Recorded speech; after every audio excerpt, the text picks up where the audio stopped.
मेरी गवाही ये आ कि मेरी बच्ची की शादी सी, मेरे पास कोई पैसे नहीं सीगे ते पास्टर ने जो दुआ की उन्हें आख्या कि बाजी परेशान नहीं होना, शादी बहुत अच्छी होगी, तेन पता नहीं होना, इंतजाम खुदा ने बड़ा कर देना।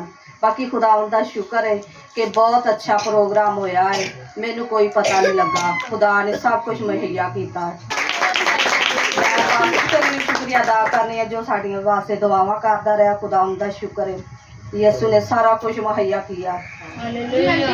आपकी अगर आपकी जो बेटी की शादी है वो कंप्लीट हुई है, तो आप अगर फ़ोन पे दुआएं करवाती थी कि यहाँ पे मीटिंग में आती रही है? मैं फोन ते भी दुआवां करा दी रही हाँ, मैं मीटिंग ते भी आती रही हाँ। संडे मीटिंग में आती थी कि मंगल में? नहीं, संडे ते आती रही। संडे में आती हाँ, रही 2 को एतवार नहीं मैं आई, 2 संडे नहीं आई, बाकी मैं आती रही। हाँ जी, मैं दुआवां तैन करती रही तो मैंने खुदा ने बरकत दी थी, खुदा उनका शुक्र है। है। यीशु के लिए जोरदार तालियां बजाकर उसके बड़े बड़े कामों के लिए